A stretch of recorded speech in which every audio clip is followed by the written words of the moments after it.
อดืดนี่พาลูกไปขวด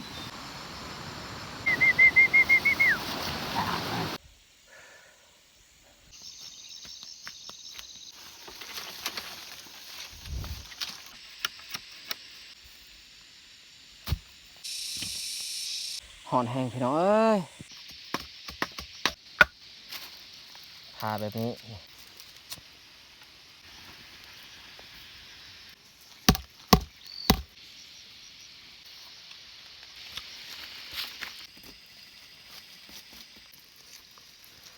ได้แล้วสำนี้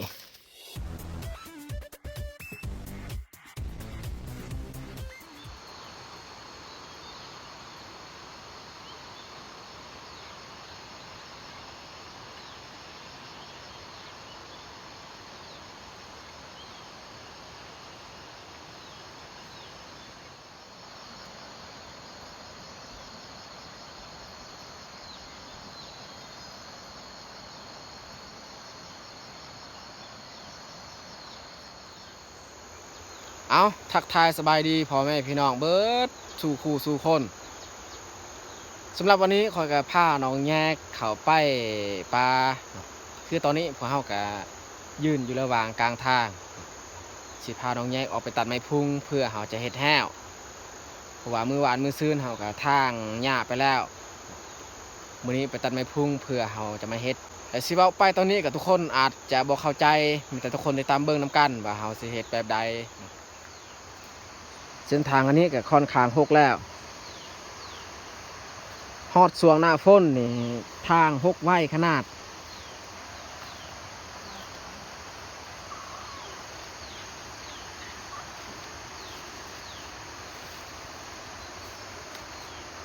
ขอสิย่างลงจนฮอดห้วยพุ่นแหละ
ตอนนี้พวกเขากับย่างขึ้นจนฮอดกอไม่พุ่งเขาสิตัดเอาประมาณ2 ลำน่าจะพอดีแล้ว2 ลำนี้กับลำนี้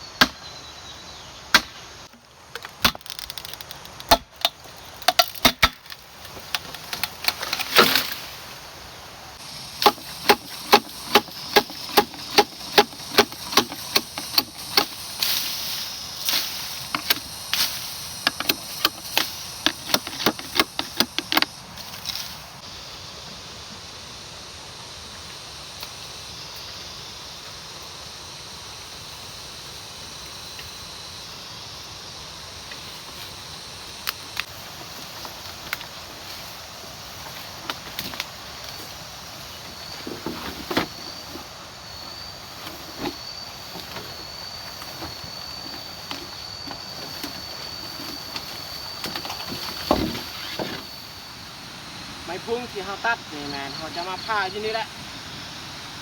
ผ่าอยู่นี่แล้วจึงคอยแบกกลับบ้าน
เราต้องตัดเป็นท่อนน้อย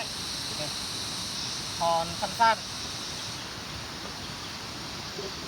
จะท่อนที่ค่อนข้างยาวอีกตัดไปให้เบิดแล้วจึงคอยมาผ่าบานเดียว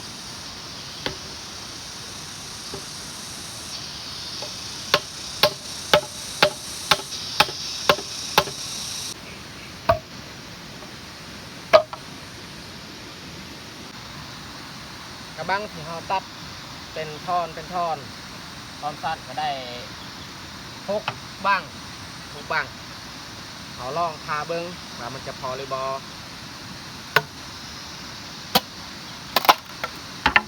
โอ้คันสมัยโบราณค่ะว่าเขาพาง่ายแบบนี้นี่เวลาเขาใส่แห้วก็น่าจะได้ครับคนแต่ว่าเวลาเขาพานี่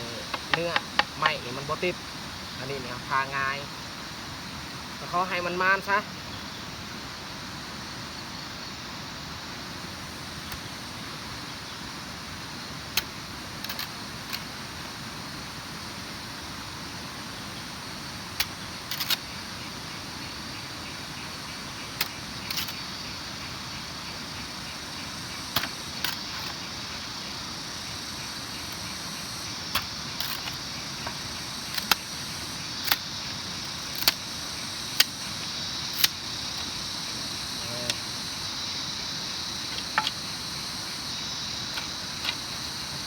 ไม้ตัวนี้นี่แมนไม้ที่เขาเสียบลงดินไม้เขาเสียบลงดิน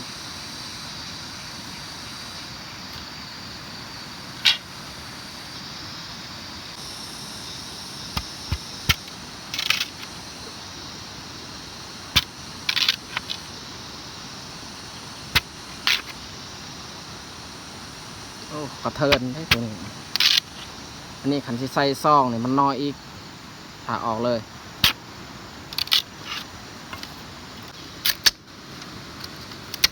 นี่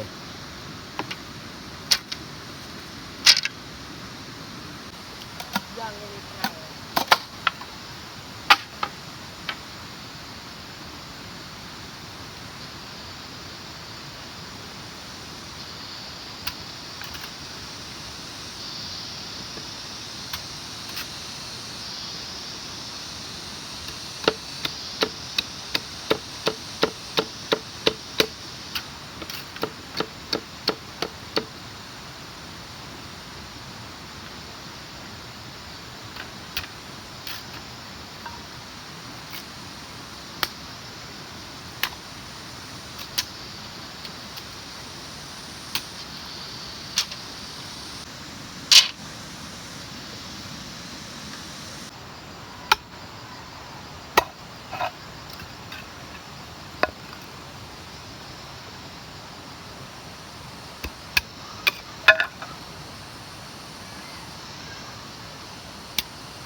ปลาทอไม้พุ่งอันนี้นี่แก้แห้งมันแดงแบบนี้นี่คือสีทนทานอยู่เอาใส่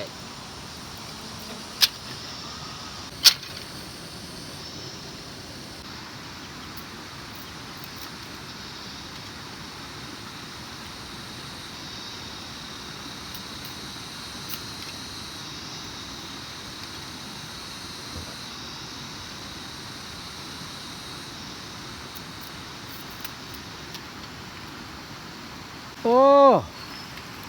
อดืดนี่พาลูกไปขวดหูอ้นหูนูเลยบ่จักนี่เปื้อนเต็มโตเลยโอ้ยลูกตัวนี้ม่านเครือดืดคือกันไดมันดุหากินเวลาเข้าป่านี่มันก็มีโอกาสได้มันได้สัตว์ถ้าว่ามันใหญ่สุด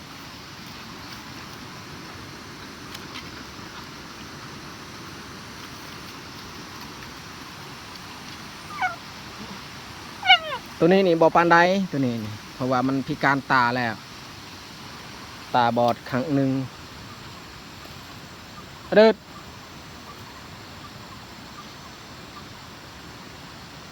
เปิดเบิดเต็มโตสงสัยนี่พวกมันบ่ได้แหละ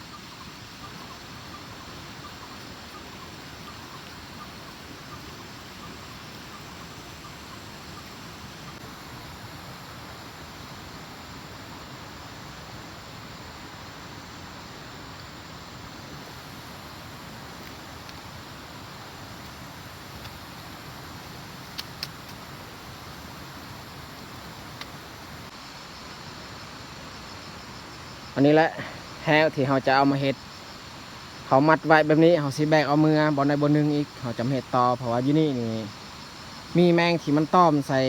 หัวเห่าใส่หน้าเห่าน้องแยกจนปิดหน้าไว้แมงตัวคือขี้สูดแต่บ่แมงขี้สูดมันน้อยกว่าขี้สูดแมงชนิดนั้นทุกคนเห็นบ่มันมาต้อมหน้าต้อมตาเห่ามันก็บ่ได้ตอดแต่ว่าเห่ารำคาญมันลายมันมาต้อมก็เลยเห่าพาน้องแยกนี่ออกจากที่นี้ไปนั่งบนไม้อีก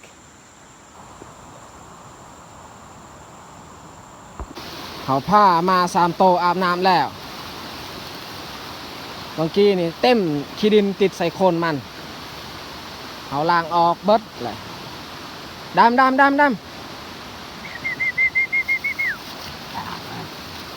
ไปกลับแบบนี้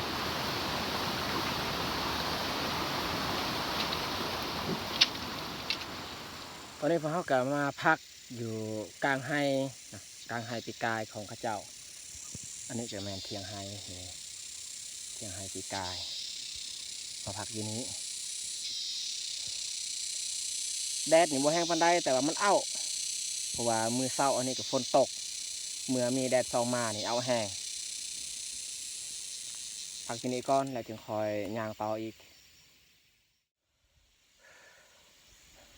เมื่อแห้งพี่น้องเอ้ยเขาย่างขึ้นเลยขึ้นคอยาวขนาดตอนนี้พวกเขาก็นั่งพักอยู่เส้นทางแล้วทางที่เขาย่างไปแห้วตอนนี้ก็พอดี12 โมงย่างว่าเสร็จต่อแต่ว่าโบทันมันแต่สิเอาไม้อันนี้ไว้เลยบอลได้บนนึงมือต่อไปอีกเอามาสืบต่อเพราะว่ามื้อนี้นี่เขาบ่ได้เอาเข้ามาเนาะรู้สึกว่าหิวข้าวเงียนไว้ก่อน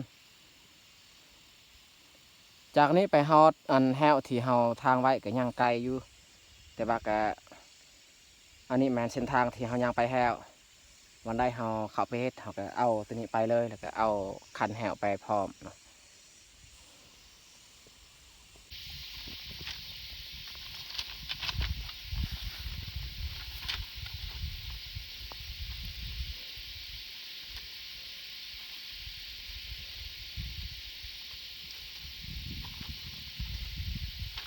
เอาไม้อันนี้ไปไว้อยู่ฮั่นไปเสื่องไว้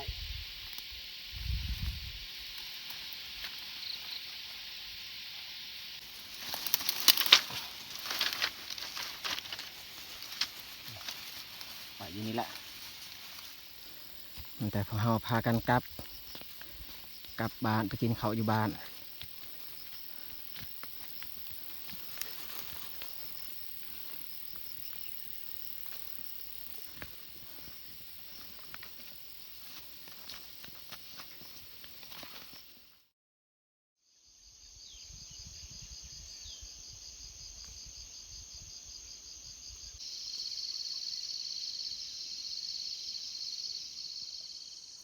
สำหรับวันนี้ก็เป็นตอนเช้ามือใหม่เฮาพาน้องแยงมาสืบต่ออีก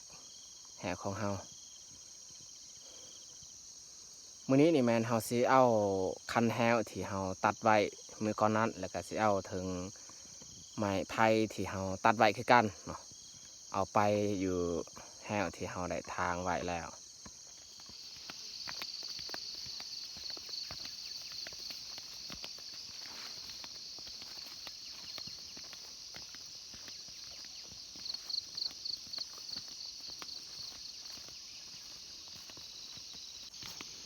นี้บอนเฮาปะอันคันแฮวนี่2 มัดมันจะสิแบกไปเลยแล้วก็ไม้ไผ่นี่แมนอยู่ลุ่มไม้ไผ่เฮาเสื่องไว้คือกันน้องแยกขึ้นไปเอาเลยแบกไปเลย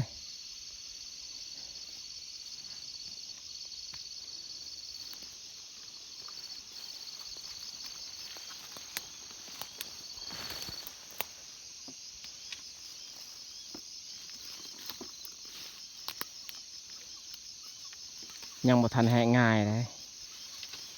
ดีแท้นี่คันแห้วนี่ให้มันแห้งมันจึงบ่อันเงาะบ่โยดลงเวลาเราเอาไปใส่แห้วเอาไปมัดตอนนี้มันยังดิบๆถ้าว่าทึกแดดแห้งมันก็มีโอกาสมันเงาะเลย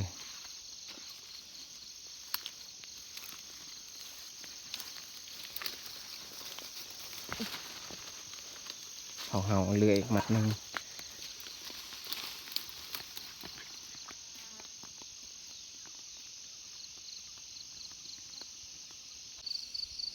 ไม้ไผ่ที่เราเสื่องไว้เมื่อวานนี้เราเอาออกแล้วแต่สิแบกไปเลยถึงไม้ไผ่แล้วก็คันแห้ว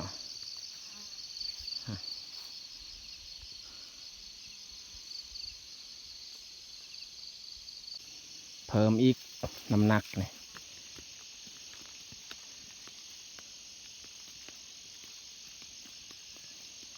ย่างไปจนหอดแห้วเลยก็ใกล้พอสมควรเลย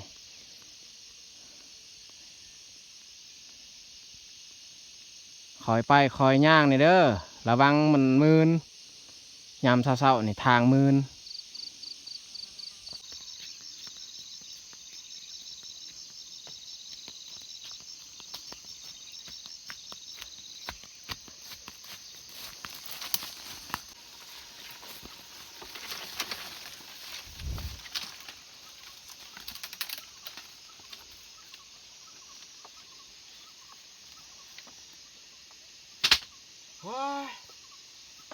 หนักหนาสาหัสพี่น้องเอ้ย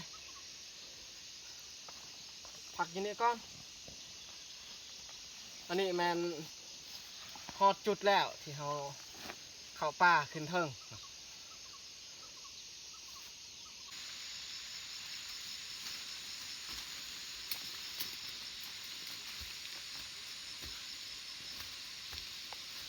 โอ้น้องแงกแบกไอหลากไอเรือ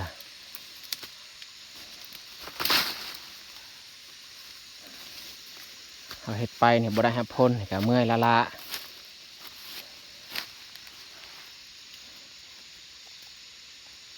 เครื่องเนี่ยเขาไว้อยู่นี้เขาสิพาน้องแยกเอาคันแฮวนี่มาสักไว้เลยจะเนาะมันแดดเมื่อมันแดดเขาสิไปเฮ็ดขึ้นไม้ไผ่ที่เขาตัดเมื่อวานนี้ตอนนี้นี่ยังบ่ทันแดดปานใดก็เลยเอาคันอันนี้สักไว้ก่อน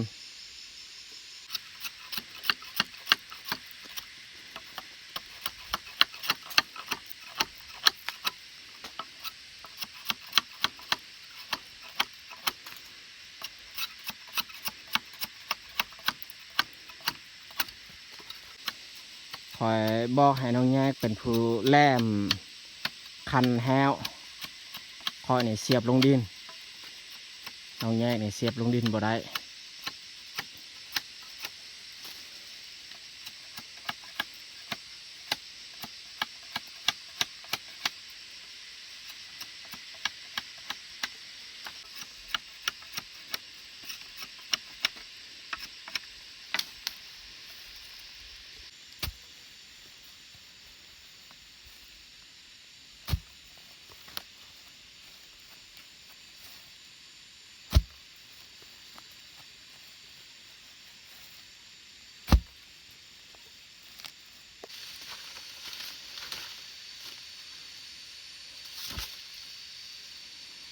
เสียบคันลังแรกอันนี้ลังแรกเขาเบิ่งซ้ำได้มันพอดีซ้ำเขาใส่แฮวเลยพอตอนนี้เสียบตัวไม้อีก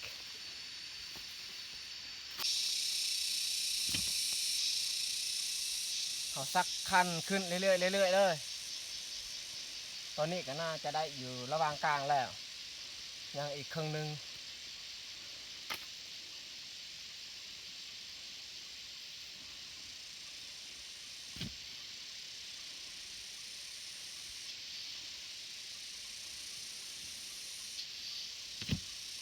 เขาเบิ่งปลายขั้นนี่ให้มันซื่อกับ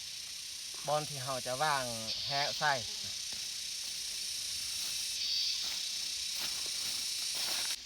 อันนี้ปลายขั้นแฮว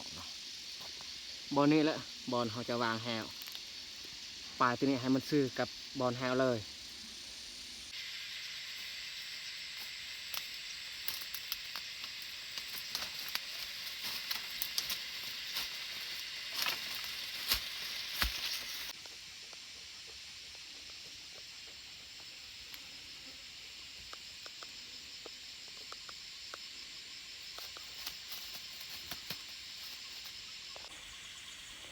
หอนแห้งพี่น้องเอ้ย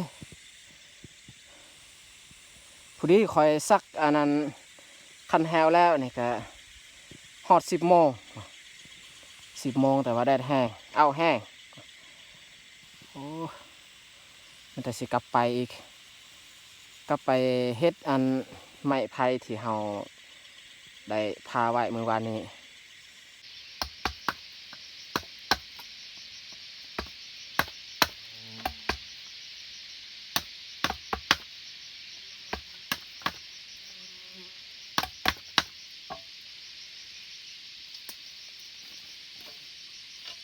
เขานั่งเฮ็ดอันนี้แหละโดนเพราะว่าเขาสิเฮ็ดไว้กับบ่ได้ตัวแบบนี้มันต้องเฮ็ดคือเฮาลิ้นนี่แหละ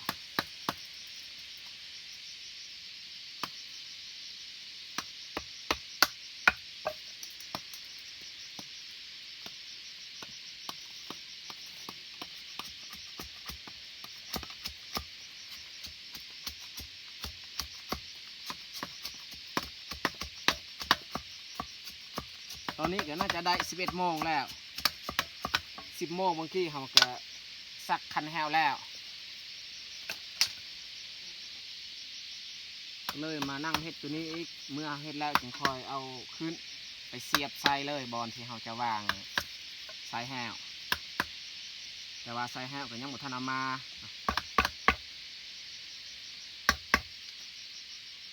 เอาเฮ็ดไว้ตัวนี้แล้วนี่บางที่นี่เขาพักประมาณอาทิตย์หนึ่งพักที่1แล้วจึงคอยมาใส่แฮวบัดนี้ถ้าว่าเขาใส่ตัวนี้มันแบบว่าแปลกๆเขากำลังเฮ็ดใหม่ๆสัตว์อย่างมันน่าจะบ่กล้ามาดอก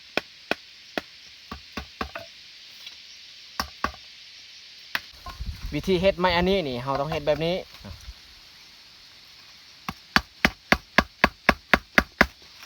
ตัดอยู่นี้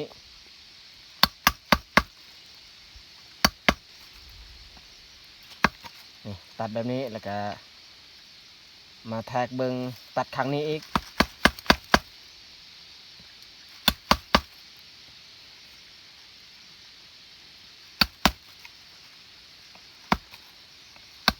เขาตัดเขาก็เบิงซ้ำพอดีหั่นแหละซ้ำพอดีเขาต้องการซ้ำนี้พอดีแล้ว แล้วหลังจากนั้นนี่เราเฮ็ดแบบนี้อีกเราผ่าเนาะผ่าบนนี้เนาะ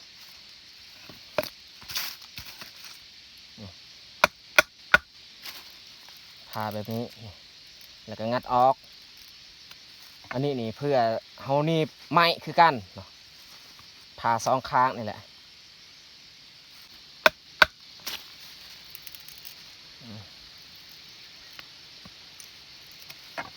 นี่เฮาผ่าสองข้างเพื่อเฮาหนีบไม้แล้วหลังจากนี้นี่เฮาต้องแลมอีกเบื้องนี้เบื้องที่เฮาจะเสียบลงดินเฮาต้องแลมเนาะ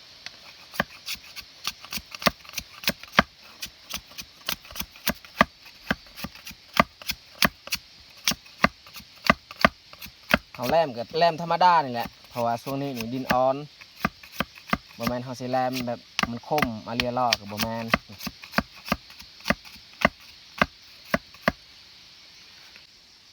เฮาตัวอย่างอันหนึงเนาะตัวอย่างให้เบิ่งก่อนวิธีนี้ไม้นี่แบบนี้เอาไม้อันนี้ยัดใส่หูที่เฮาถากออกแบบนี้แล้วก็เอาไม้ข้างนี้อีกเพราะว่าไม้อันนี้มันต้องจับคู่กันเนาะนี่จับคู่กันแบบนี้แล้วก็เอาข้างหนึงอีกวิธีเฮ็ดแบบเดียวเนาะยัดไม้คือเก่า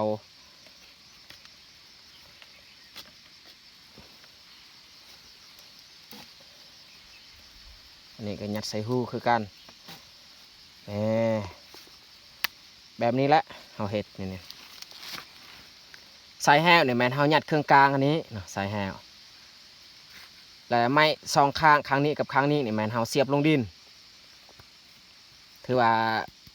เมื่อสำนี้ละเนาะบอลที่เฮาจะเอาไปเฮ็ดเนาะมันแต่เฮาถากไม้อีกเนาะอันนี้นี่เฮาตัวอย่างให้ทุกคนเบิ่งซื่อๆเนาะ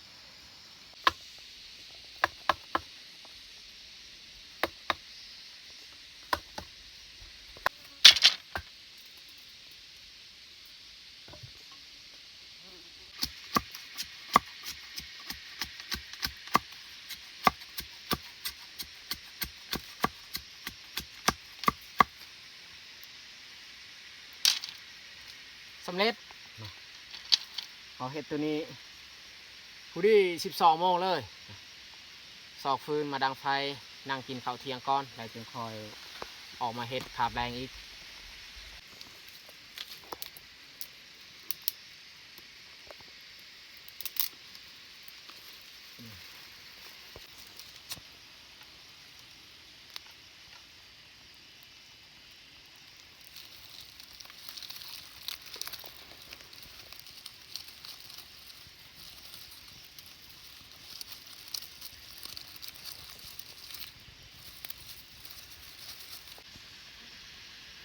ไฟขึ้นแล้วนี่เขาสิเอานั่งมาชี้ผมมีของกินอย่างอื่นได้แต่นั่ง2 เส้น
เบิดสำนี้แหละ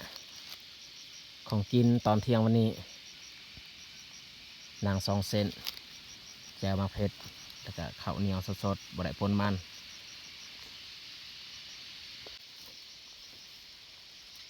เอามาทุกคนมากินข้าวเที่ยงน้ำกัน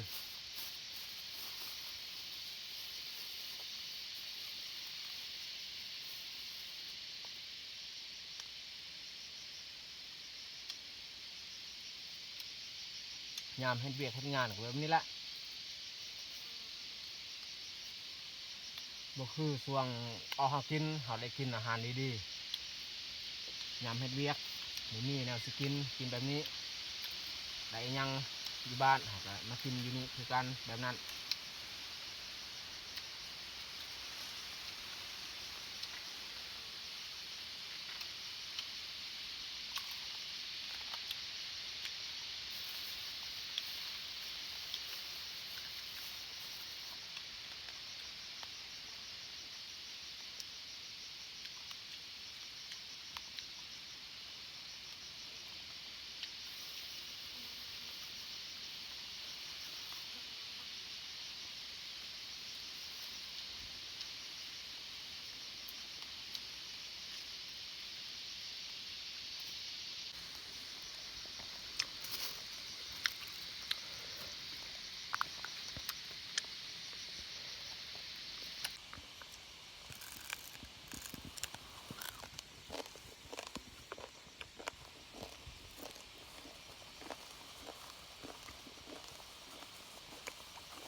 อดืดมาแต่น้อยเลี้ยงอดืด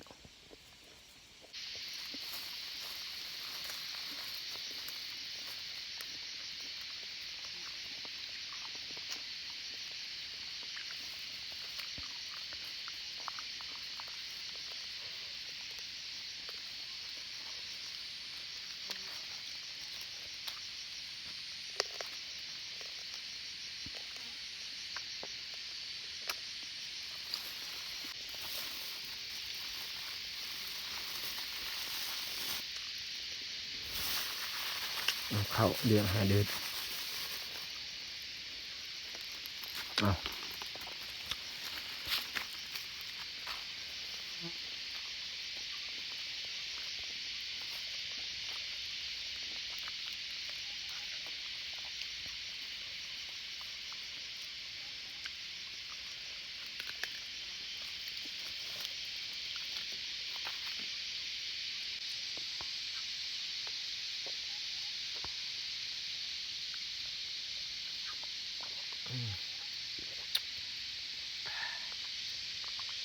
แค่แน่เมื่อกี้นี่หิวได้กินได้ปั้นอันนี้รู้สึกว่าแค่แน่ละเทิงว่ามันอาจจะบดแซ่บก็ตามก็พออยู่ได้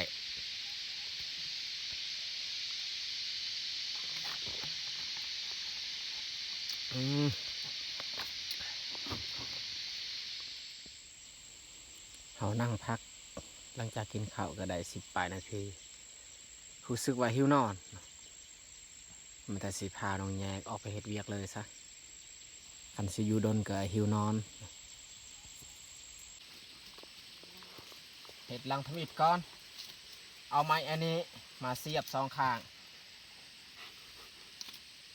สำได้เราต้องการเราเสียบความห่างโอ้ความห่างซ้ำนี้แหละ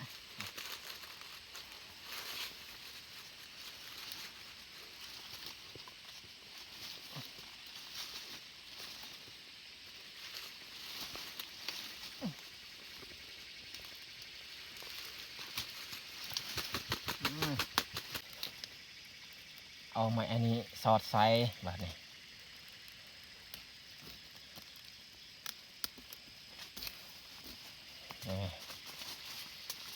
สอดไซ2 ข้าง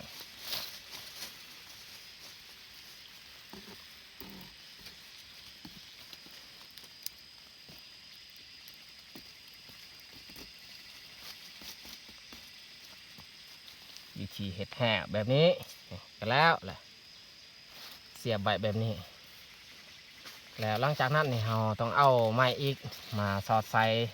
เบื้องนี้กับเบื้องนี้บ่ให้สัตว์มันไปทางอื่นมันต้องไปทางนี้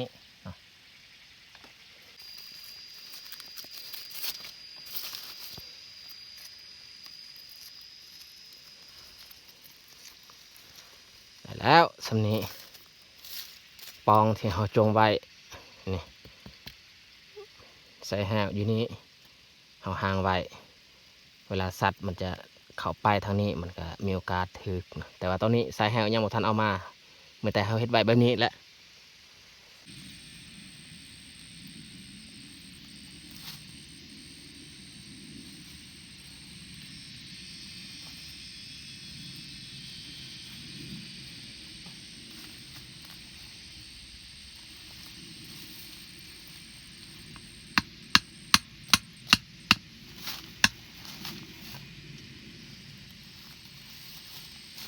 ฮอดแห้งพี่น้องเอ้ยแดดช่วงนี้นี่แดดแบบว่าแดดแห้งอะไรเหรอ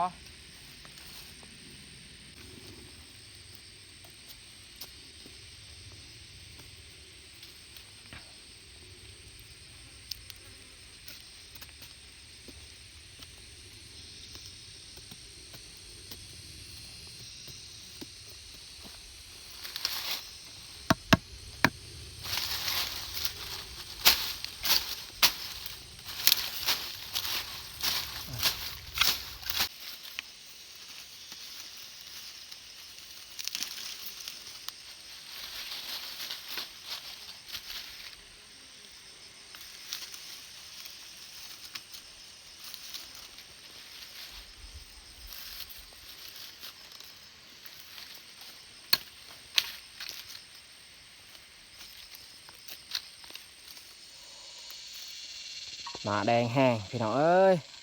ฮอดเอาพอดีตอนนี้ก็ช่วง4 โมงเนาะเขาเฮ็ดสำเร็จตอนนี้พวกเขาก็พากันกลับบ้านแล้ว